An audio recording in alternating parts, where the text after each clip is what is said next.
আওয়ামী লীগ সরকার চলতি মেয়াদে ক্ষমতায় আসার পর পুলিশে আরো 50,000 সদস্য নিয়োগ দেবার ঘোষণা দেয়। সে অনুযায়ী এবছর 17 ফেব্রুয়ারি দেশের 64 জেলায় 10,000 পুলিশ সদস্য নিয়োগের প্রক্রিয়া শুরু হয়, শেষ হয় 28 ফেব্রুয়ারি। ইতিমধ্যে তাদের মৌখিক থেকে শুরু করে স্বাস্থ্য পরীক্ষা এবং অন্যান্য কার্যক্রমও শেষ হয়েছে। তারা এখন চূড়ান্ত নিয়োগের জন্য অপেক্ষা করছে। কিন্তু আমরা এ পর্যায়ে যেতে চাই মাদারীপুরে, কারণ সেই ভাগ্যবান তরুণদের অনেকের চাকরি হয়েছে এই জেলা থেকে। আসলে কি তাই? 13 মার্চ 2015 হঠাৎ একটা ফোন এলো টিম 360 ডিগ্রির কাছে। আমার নাম পরিচয়টা বলবো না, আমি কিছু গোপন তথ্য দিতে চাই। হ্যাঁ, কি বিষয়ে বলা যায়? এটা যে পুলিশের এক জেলার লোক আরেক জেলা থেকে অনিয়ম করে দুর্নীতির মাধ্যমে নিয়োগ বাণিজ্য চলছে। এই ফোনের সূত্র ধরে পুলিশ কনস্টেবল পর্যায়ে নিয়োগের দুটি তালিকা সংগ্রহ করে টিম 360 ডিগ্রি। তালিকায় দেখা যায় ঢাকা জেলার কেরানীগঞ্জ এবং ধামরাই উপজেলার কয়েকটি গ্রামে শত শত তরুণ পুলিশের নিয়োগ পেয়েছেন। আমরা এই নিয়োগ প্রক্রিয়া যাচাই করে দেখতে চাই। অনুসন্ধানের শুরুতেই আমাদের গন্তব্য কেরানীগঞ্জের চরকুন্দুলিয়া গ্রামে। ঢাকা মাওয়া মহাসড়ক ঘেঁষা এই গ্রামের বাসিন্দা 5 শতাধিক, ঘরবাড়ি আছে 200-র মতো। অথচ এই গ্রাম থেকেই পুলিশে নিয়োগ পেয়েছেন 186 জন। ছোট্ট এই গ্রাম থেকে পুলিশের এত সংখ্যক লোকের চাকরি গ্রামবাসীর মনেও সন্দেহ তৈরি করে। ধলেশ্বরী সেতু থেকে নামতেই দেখা হলো গ্রামের বাসিন্দা মুস্তাফিজুর রহমান রিপনের সাথে। কিন্তু যেটুকু নাম প্রায় 150 লোক নাম আমার বলছেন, কিন্তু একটা লোক আমি চিনি না। শুরুতেই ধাক্কা খেতে হলো। যে গ্রাম থেকে 186 জন পুলিশের নিয়োগ পেয়েছেন তাদের কাউকে চিনছেন না চরকুন্দলিয়ার মানুষ।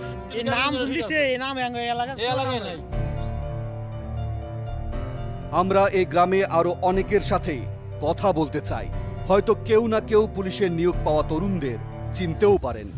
একটা আপনাদের গ্রামের না? এই গ্রামের 90% লোকই আমাদের ফ্যামিলি, মানে আমাদের বংশের। এরা আমাদের গ্রামের না। অদ্ভুত, এই গ্রামের কেউ নিয়োগ প্রাপ্তদের চিনতেই পারছেন না। এটা হচ্ছে টুকু ফকির। গ্রামের শিক্ষিত ছেলে হিসেবে বেশ পরিচিত মুখ আব্দুর রশিদ একটি চাকরির জন্য আপ্রাণ চেষ্টা করে যাচ্ছেন। তিনি জানেন না জেলা কোটায় তার পাওনা চাকরিটাকে করছে কে পাচ্ছে। আমাদের একটা নির্দিষ্ট কোটা আছে, আমাদের একটা অধিকার আছে, সেই অধিকার থেকে আমরা বঞ্চিত হয়ে যেতেছি। এবার টিম 360 ডিগ্রি আরও নিশ্চিত হতে চায়। এজন্য দেখতে চায় গ্রামের ভোটার লিস্ট। যেসব পুলিশ সদস্য এই গ্রামের ঠিকানায় চাকরি পেয়েছেন তারা এখানকার ভোটার কিনা তাও একটু খতিয়ে দেখা দরকার। কথা হলো স্থানীয় ইউনিয়ন পরিষদের জনপ্রতিনিধির সাথে। যে লোকগুলা ওনারা নাম দিয়েছে এদের আমি চিনি না, হয়তো কাগজগুলা জালিয়াতি করছে। ইউনিয়ন পরিষদের স্বাক্ষর লাগে, সনদ লাগে, সেই সনদটা কে দেয়? এটা ইউনিয়ন পরিষদ থেকে দেয়, চেয়ারম্যান সাহেব দেয়।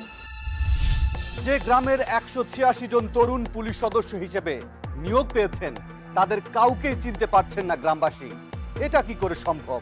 আমাদের অভিজ্ঞতা বলে এ ধরনের সুখবর খুব দ্রুত ছড়িয়ে পড়ার কথা। এদিকে স্থানীয় ইউপি সদস্য যে চেয়ারম্যানকে ঘিরে অভিযোগের আঙুল তুলেছেন সেটাকেও আমলে নিতে হবে অনুসন্ধানের স্বার্থে।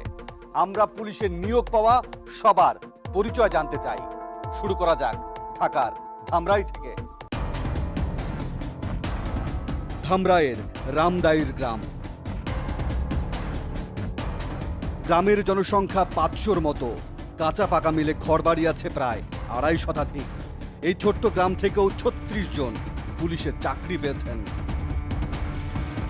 গ্রামে ঢুকে পুলিশ সদস্যদের বাড়িঘর খুঁজতে থাকে টিমের সদস্যরা। আমাদের হাতে থাকা তালিকা ধরে কথা হয় ধামরাই উপজেলার মুক্তিযোদ্ধা কমান্ডার আব্দুর রহমান খানের সাথে। আমি শুনলাম যে এতগুলো ছেলে চাকরি হয়েছে, আমার গ্রামের দিকেও না। এটা শুধু আজকে না, আমি এর আগেও জানি। আর বিভিন্ন ডিপার্টমেন্টে আরও এরকম 2-4টা ওই চিঠিপত্র আসে যে দেখা যায় যে তাদের বাড়ি ঘরে এখানে না চাকরি পায় গ্রামের নামে। তিনিও কাউকে চিনতেই পারলেন না। কথা বলা দরকার গ্রামের বয়স্ক লোকদের সাথে, দেখা যাক তারা কাউকে চিনতে পারেন কিনা। যে এলাকার আমার বাইস্তার বা আমার চাচার পোলার এরকম চাকরি হয়েছে আমরা জানতাম, এটা একটাও নাই এখানে, সব হলো ফাও। তবে গ্রামের বেশ কিছু মানুষ দিলেন গুরুত্বপূর্ণ তথ্য। অন্য ডিস্ট্রিক্টের নাম ভাঙে আমাদের এলাকার নাম ভাঙে তারা এই চাকরিগুলো নিতেছে। অনেকে এটা আইসা অবজেকশন জানাইছে যে ফাঁকের লোকজনে আমাদের অ্যাড্রেস দিয়ে তারা চাকরি নিতেছে। এবার টিম 360 ডিগ্রির সামনে গ্রামের প্রথম সাক্ষী। রামদাইর গ্রামের এই যুবকের নাম সাইফুল ইসলাম। চলতি বছর পুলিশের চাকরির জন্য তিনিও লাইনে দাঁড়িয়েছিলেন, কিন্তু লাইনে দাঁড়িয়েই হতভম্ব হয়ে যান। সামনে এবং পিছনে দেখি যে এই আমাদের পরিচয়পত্র নিয়ে মানে রামদাইর গ্রাম, ধামরাই থানা, কুশুরা ইউনিয়নের সার্টিফিকেট, ওগুলো নিয়ে হেরা দাঁড়াইছে। মানে তাদের ভাষাও ঠিক মতো বুঝি না, মানে আমরা যেরকমভাবে বলি এরকম না, এরকম টানা রাখবো। তখন আমি জিজ্ঞাসা করি, ভাই আপনি এই জায়গায় আইসেন, এগুলো কই পাইলেন? কতক্ষণ চুপ থাকে, কিছুই বলে না। তখন বারে বারে যখন বলি, আবার দু একজন এই জায়গায় থাকে, অন্য জায়গায় থাকে, লাইন তো 3-4টা, অন্য জায়গায় কিছুই বলে না। সব ধরনের যোগ্যতা থাকার পরেও চাকরি না পেয়ে বাড়ি ফিরে আসেন সাইফুল। এখন তার চাকরির বয়সটাও শেষ হয়ে গেছে। আমাদের বাপ মা কৃষক, দিন আনে দিন খায়, অথচ আমরা এত পরিশ্রম করে টাকা পয়সা খরচ করে দাঁড়াইছি, আমাদের চাকরি নাই। মানে আমি চাই এটা সুষ্ঠু বিচার হোক, এবং সুষ্ঠু বিচার যারা এই ভুয়া মানে স্থায়ী না হয়ে আমাদের ঠিকানায় চাকরি নিতে তাদের চাকরি চলে যায়, এটা আমি কামনা করি বা সরকারের কাছে আবেদন। টিম 360 ডিগ্রির সামনে এবার গ্রামের দ্বিতীয় সাক্ষী। নাম মাসুদুর রহমান। এই গ্রাম থেকে চাকরি পাওয়া একমাত্র ভাগ্যবান তরুণ তিনি। রামদাইলের ঠিকানাতে অনেকেই ভুয়া ঠিকানাতে চাকরি নিতেছে, সেজন্য আর কি আমাদের ছেলেপেলে চাকরি পাইতেছে না। গ্রাম থেকে আমরা 5-6 জন ছেলেপেলে গেছিলাম, সেখান থেকে শুধু আমার একা চাকরিটা হয়েছে।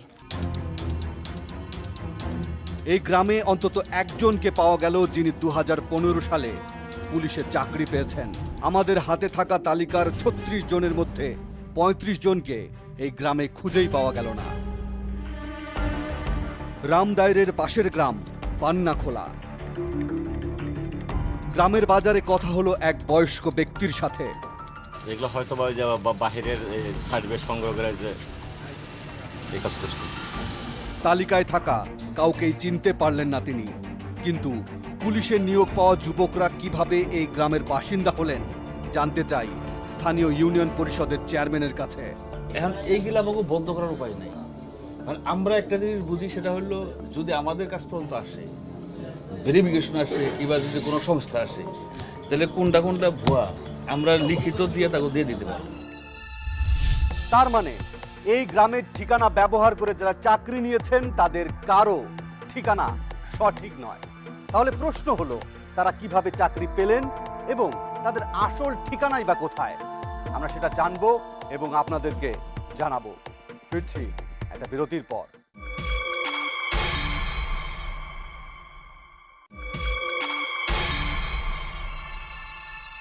পুলিশে চাকরি নিতে হলে পুলিশের পক্ষ থেকেই ভেরিফিকেশন বা নিয়োগ পাওয়া ব্যক্তির তথ্য যাচাই বাছাই করা হয়। আমরা ধরেই নিলাম আমাদের হাতে থাকা তালিকার নিয়োগ পাওয়া ব্যক্তিদের প্রত্যেকের পুলিশ ভেরিফিকেশন হয়েছে, কিন্তু আমরা ধামরাই আর কেরানীগঞ্জে গিয়ে যে চিত্র দেখেছি তা দেখলে আপনিও হতভম্ব হয়ে যেতে পারেন। তবে আমরা তথ্য প্রমাণ ছাড়া কোনো কিছুই বলতে চাই না। কিন্তু আমাদের অনুসন্ধানের তথ্য বলছে গত 1 বছরে শুধু ধামরাই থেকে 1200 লোকের নিয়োগ হয়েছে একই কায়দায়। এবার তাহলে পুলিশের নিয়োগ এবং তাদের আসল ঠিকানা এবং কিভাবে চাকরি পেলেন সেটাও জানা দরকার। 2014 সালের সবশেষ হিসেব বলছে বর্তমানে কনস্টেবল থেকে আইজিপি পর্যন্ত 1,54,921টি পদ আছে।